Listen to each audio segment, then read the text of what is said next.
Eh ben, ça me fait plaisir d'être avec vous en ce vendredi soir, en direct, sur LNTV pour Y'a plus qu'à. On termine la semaine gentiment ensemble avant le week-end. Je suis avec Matt, Aurel qui sont restés avec moi. On va ouvrir les dernières fois. Et ouais, moi j'ai une belle brillante aussi, exactement.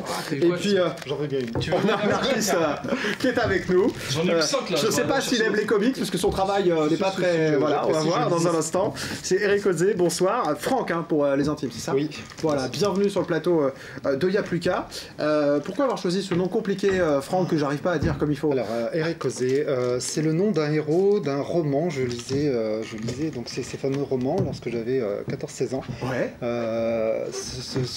Ce nom est plutôt un peu plus compliqué il s'appelait Eric Ozé, en fin de compte, et j'ai enlevé le E tréma pour me l'approprier, car il était compliqué. Voilà, tout simplement. Donc depuis, je me suis approprié. C'est là que vous avez commencé à peindre en plus, hein, l'adolescence. Oui, voilà, ouais, 14-15 ans, j'ai commencé à travailler en copiant tout simplement Picasso, sa période bleue, rose, Van Dongen, un fauve, comme on dit. Et puis, voilà, depuis tout ce temps-là, j'ai pas arrêté de peindre. C'est précoce, j'ai envie de dire, pour à 14 ans, se remettre à reprendre Picasso. C'est un grand plaisir, enfin, en fin de compte, et c'est même un vrai travail, tout simplement, de recherche, parce que bon, là, il aimait bien le mélange des couleurs, un peu travailler aussi la matière. Alors je tiens à préciser, Franck, je rigole pas de vous, hein, mais c'est parce que j'ai notre Céline de l'émission qui est là, voilà, et qui me dit des bêtises dans l'oreillette, voilà. Oups. Céline, ça se verra la prochaine fois qu'on est en direct, je tiens à te le dire, voilà, si tu continues à faire exprès, ça se verra en direct, voilà.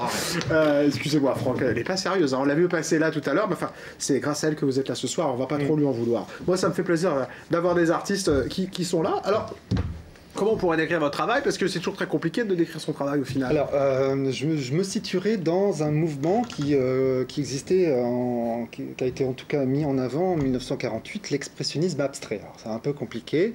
L'idée, c'est que je recherche dans ma mémoire des instantanés, des ressentis, de façon à en dégager, à retranscrire ça de façon spontanée, voilà. Et surtout...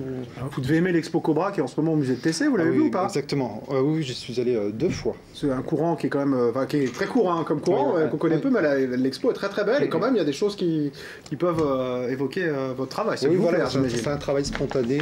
Parce que Cobra, c'est ça, c'est la spontanéité, si je dis pas de bêtises, c'est voilà, l'instant et la spontanéité avec des choses très très colorées. L'Expo, elle est encore ouverte ou pas? Je sais plus. Bon, faut aller la voir. Si elle est encore ouverte, allez voir Cobra au musée de TC, c'est vraiment une super expo.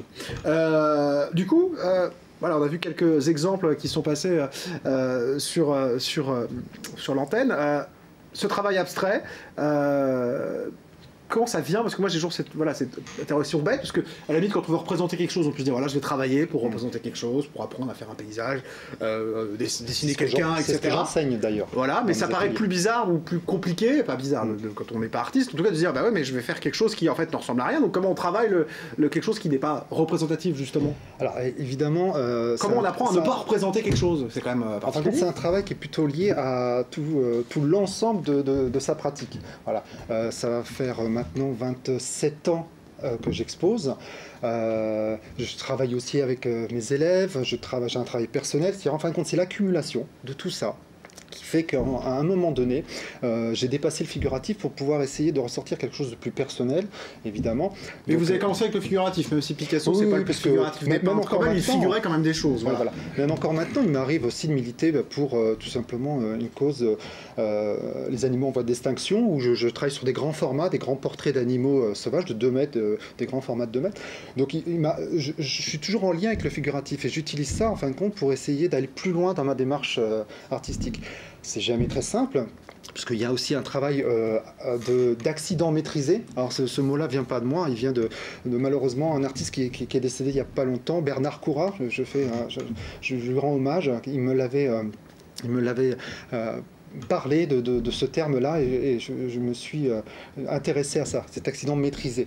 Et en fin de compte, on travaille tout simplement avec des matériaux, des effets de matière, mais en fin de compte, on a l'impression d'aller quelque part, c'est un peu aléatoire, mais en fin de compte, tout ça, c'est réfléchi, c'est inconscient, et puis c'est du soi qu'on donne, en fin de compte.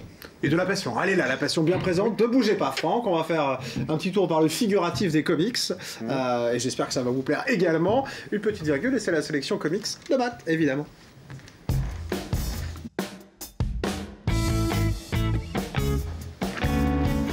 Petit tour par la figuration.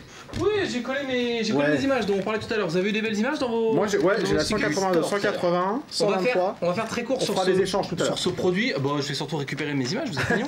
Et puis on va les coller dans le... Parce que du coup, c'est Panini édite les BD Marvel en France. Et donc Panini, on les a connus par les fameux albums Panini de quand on était petit. Et donc il y a ce bouquin qui est sorti. Donc c'est un album... vous voyez, il faut coller vos images à l'intérieur. Tac, tac. Il est beau et il a plusieurs particularités. C'est un vrai truc fait dans le respect des comics, les illustrations, les petites fiches d'informations qui sont à l'intérieur, il y a plein de choses à apprendre dessus, c'est des vraies illustrations qui sortent des comics. D'ailleurs à la fin vous avez la liste de qui sont les auteurs et quels sont les BD d'origine, donc c'est super. Dans chacune des pochettes il y a 6 images, vous avez 4 stickers à peu près normaux, vous avez un sticker brillant et vous avez une trading card. Donc la trading card c'est quelque chose, c'est un format un peu plus grand, c'est une carte qui sert à rien, hein. C'est juste pour la collectionner et être content. Et donc du coup pour la collectionner vous avez à l'intérieur les petits feuillets en plastique pour mettre vos cartes et les protéger et tout. Et à l'intérieur vous avez même, alors hop, est-ce que je vais le retrouver, j'ai mis un marque-tapage normalement pour tac. Vous avez une petite BD aussi à compléter. Et quand vous avez fini, que vous avez collé vos stickers au milieu, vous avez reconstitué les pages de la BD et vous avez une belle BD. Combien ça coûte, on demande en régie, parce que je crois qu'ils veulent les acheter les albums. L'album en lui-même peut paraître un peu cher, il est à 7,90, ce qui est un peu cher pour un album vide sans images. Sauf que vous allez le voir, le papier est plus épais que sur un album traditionnel, il est de meilleure qualité, l'impression il y a de... Enfin voilà, voilà. Et puis il y a le... Comment dire, il y a du relief sur la couverture, ce que je voulais dire, et il y a ces petits trucs en plastique au milieu pour ranger vos trading cards. C'est peut-être un peu plus cher qu'un album traditionnel, mais c'est aussi de meilleure qualité qu'un album traditionnel. Faut dire, j'en avais pas acheté depuis 92 des albums comme ça. Si j'ai franchi le cap, c'est pour les enfants évidemment, hein. Mais oui. C'est pas pour les adultes comme toi qui me regarde et qui a 37 ans comme moi. Et d'ailleurs, on a pu voir sur le plateau que personne n'est intéressé par ces pochettes. Aucun des adultes présents n'est intéressé par ces pochettes. Voilà, ça se trouve donc chez les marchands de journaux et c'est le gros coup de cœur de toute la scène comics actuellement. Il nous aura pas échappé, on en a parlé en début d'émission, qu'il y a un gros film qui est sorti au cinéma concernant Black Panther, le super-héros Black des studios Marvel. Est-ce que, alors je vous dis volontairement et on provoque le super-héros Black, on va regarder quelques images de la bande-annonce et puis on reviendra sur ce héros juste après et je vous parlerai de ma petite provoque. J'ai vu des dieux voler. J'ai vu des hommes fabriquer des armes qui défiaient mon imagination. J'ai vu des aliens tomber du ciel. Mais je n'ai jamais vu une chose pareille. Qu'est-ce que vous nous cachez d'autre?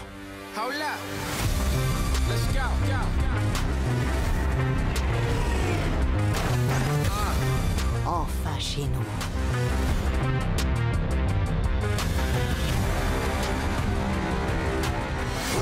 Mon fils, c'est ton heure à présent.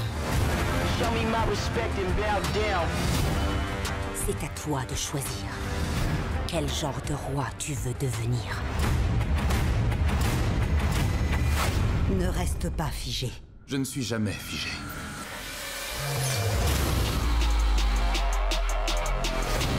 The revolution will not be televised. Show me my respect. Bon, c'est intriguant. Donc c'est sorti au cinéma, c'est un blockbuster, voilà, mais ça dit beaucoup de choses, puisqu'en fait Black Panther, toute la communication a été faite, à mon avis c'est une erreur sur le fait que c'est un super-héros noir, c'est le premier héros noir, il y a un réalisateur noir. Ben désolé, je suis blanc et j'ai été intéressé par le personnage et par le film. Et dans les comics, puisqu'on va quand même parler des comics, et ben Black Panther c'est un héros noir qui est créé par Jack Kirby et Stan Lee, qui jusqu'à preuve du contraire sont plutôt des hommes blancs, peut-être même juifs, donc ils ont rien à voir voir, tu vois, avec les pays nord-africains. Bref, ça pour dire que le personnage est fantastique et que, en plus de découvrir le film et de découvrir son sous-texte féministe, politique et tout, plein de choses hyper intéressantes, il y a des BD qui sont sortis à l'occasion de la sortie du film. Alors il y a évidemment l'anthologie Je suis Black Panther, donc ça c'est une sorte de sampler, il y a plein de petites histoires venues de plein d'époques du héros et ça vous permet en fait de goûter plein d'histoires, plein d'époques, plein de styles graphiques et donc de tenter voilà, de découvrir ce personnage. Ça c'est voilà, l'anthologie Black Panther, il y a des morceaux d'histoire à l'intérieur et vous allez pouvoir découvrir tout l'univers du personnage. Parmi tout ce qui vient de sortir, mes deux petits chouchous, le premier c'est Black Panther, l'homme sans peur. L'homme sans peur normalement c'est Daredevil et il y a une époque à la fin des années 2000 où Daredevil a dû quitter son poste et donc eh bien, c'est Black Panther qui l'a remplacé dans le quartier et donc eh ben, vous allez découvrir ce personnage qui est en dehors de son contexte, qui joue plus du tout le rôle de roi d'un pays africain mais qui devient un justicier dans la ville. Donc ça s'appelle voilà, Black Panther l'homme sans peur, c'est encore sorti chez Panini Comics dans la collection Marvel Deluxe et puis il y a un truc formidable qui s'appelle Black Panther ennemi d'État. Alors là c'est moins cher parce que c'est un format souple et du coup il y a plus de pages, pour vous c'est plus rentable. C'est un truc qui est sorti au début des années 2000 et c'est un truc qui est complètement fou. C'est-à-dire que l'histoire, c'est Black Panther qui a posé pour une photo, pour une œuvre caritative avec une gamine, et la gamine a été enlevée aux États-Unis, donc il vient aux États-Unis pour chercher la gamine. À la rigueur, la base de l'histoire, on s'en fiche un peu. Dans les dessins, c'est formidable, c'est une sorte de peinture numérique du début des années 2000, c'est du Mark Texeira, j'étais absolument fan quand j'étais petit, donc je ne serai pas du tout objectif sur la qualité de ce qu'on va trouver là-dedans. Et en termes de narration, c'est complètement dingue, puisque vous allez vivre l'histoire à travers les yeux d'un agent du gouvernement américain qui a tenté de suivre ce personnage et qui n'a pas réussi à le suivre.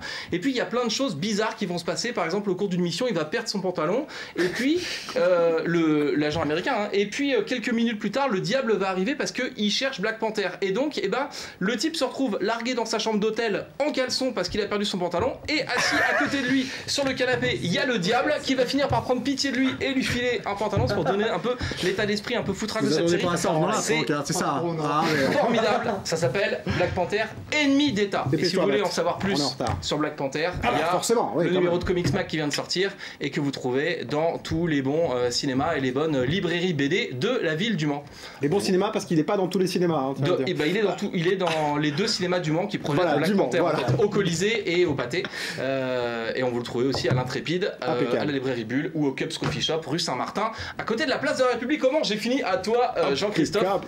Merci. Je vais coller les images qui me restent à coller. Je te les rends tout à l'heure, évidemment, ne t'inquiète pas. Un petit jingle et on continue de parler avec Franck, bien évidemment.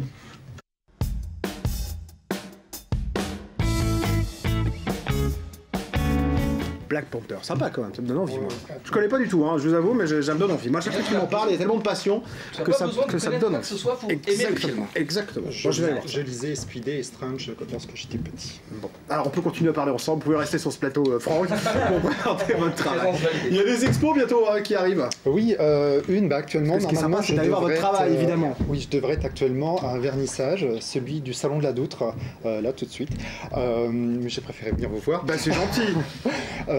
Le Salon de la Doutre qui commence demain pendant 15 jours et qui réunit, je prends 30-40 artistes. Alors c'est où? Parce que j'ai Angers, c'est la Doutre d'Angers, c'est ça. Hein, oui, voilà. J'y ai habité, on s'en fout complètement quand même, je tiens à le dire. Oui, ils sont tous à vernissage et ils vous attendent en fait. Voilà, c'est ça, c'est l'impeccable. Donc là c'est pas loin, à Angers, 45 minutes, hop, on va faire l'expo. J'y vais demain. À la Doutre. Alors ensuite à la Roche-Douêtre, donc dans une galerie avec une de mes élèves qui est aussi sculptrice et qui aussi participe. Ça c'est dans le 61. 61, la Roche-Douêtre avec un espace très très grand où je vais pouvoir exposer pas loin d'une cinquantaine d'œuvres. Est-ce que vous avez des tableaux qui sont sur des grands formats? Vous aimez on ne se rend pas compte forcément quand on met des extraits. Je précise que je travaille sur un support assez étonnant, le polycarbonate. PMMA, plaque de résine acrylique, en fin de compte c'est le caviar du plexiglas si vous préférez, et c'est un matériau qui se travaille à l'envers. Enfin, voilà, c'est très, très, très étonnant. Là aussi quand on arrive sur un matériau, c'est parce qu'on a fait des expériences, comme vous disiez tout à l'heure, qu'on travaille des choses et un jour on dit tiens c'est ça qu'il me faut. On est toujours dans l'expérimentation, l'artiste est toujours dans la recherche de quelque chose. Et ce support, en tout cas, est assez, en fin de compte, compliqué, puisqu'il faut apprendre à le maîtriser. J'espère m'en sortir. En tout cas, je cherche en tout cas à maîtriser toutes ces différences, toutes ces matières, tous ces effets. De tout temps, les artistes ont cherché des supports différents, des manières de faire. Alors, les matériaux ont évolué aussi avec eux. On a fait du carton il y a quelques années, du métal. Un matériau contemporain. Voilà, et vous êtes plasticien. Exactement. Vous utilisez les matériaux de votre époque. Voilà, comme d'autres artistes à une autre époque ont testé d'autres supports en fait. Bon. D'autres endroits pour voir votre travail, on termine là-dessus, on va être en retard, il reste une minute. Le salon de Maroum, c'est à Rouen au mois de mai. Et puis à Cerdon, c'est pas loin d'Orléans, un autre salon, enfin 5 dates cette année.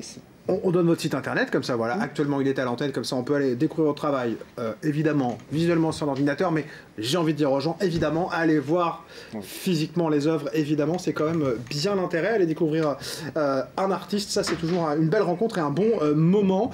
On termine parce qu'il y a une histoire marrante avec votre descendance, là, j'aimerais qu'on termine là-dessus, si vous le voulez bien. J'ai un lien avec Le Mans, en fin de compte, Eugène c'est drôle, et quand même. Huchet, les créateurs, les réalisateurs, les fabricants de vos vitraux, de votre cathédrale, seraient des ancêtres. En fin de compte, donc ils utilisaient en fin de compte ce support minéral. Moi, j'utilise un autre support plus contemporain. Alors, je suis assez... voilà, ce sont des ancêtres qui, inconsciemment, je travaille sur à peu près un support presque identique que le leur. Ah bah c'est quand même sympa et ça vous relie oui, au Mans d'une manière plutôt originale. Voilà. Merci beaucoup Franck d'être venu ce soir nous présenter vos œuvres, bien sûr qu'on a découvert évidemment pendant cette émission, mais allez les voir en vrai, et évidemment ça c'est quand même très sympathique, voire achetez-en, évidemment, pourquoi pas, aussi, ça peut être sympa pour le mettre à la maison, et puis ça fait vivre aussi les artistes. Il a pas l'air contre. Bah non mais faut le rappeler de temps en temps, on le dit dans l'émission, acheter les albums, etc. Quand on aime les choses, eh bien faisons-nous plaisir, et dans les artistes, il y a une des manières quand même de les aider, c'est d'acheter leur travail, voilà, quel qu'il soit, ça marche quand même un peu comme ça, on va pas se le cacher, les films on va les voir, on paye à l'entrée, les artistes plasticiens, on peut acheter leur travail et l'avoir à la maison, et tout le monde est content. On a compris, voilà. Faut payer. Non, mais il faut rappeler les choses, des basiques de temps en temps, comme dirait qu'un artiste qui a fait un petit peu parler de lui ces derniers temps. Merci Matt, merci Aurel. Merci. À la semaine prochaine. On va remercier Céline qui a fait des bêtises toute la soirée dans l'oreillette. C'est une chevasu, tu veux dire? Ouais, c'est une chevasu qui a fait des belles conneries. Ça se paiera la prochaine fois qu'elle sera là en direct. Merci Franck, à très bientôt. On suit votre travail bien évidemment. Et puis nous on se retrouve la semaine prochaine pour un nouveau numéro de Y'a plus qu'à. Passez une très belle semaine et un très bon week-end sur LMTV. Ciao.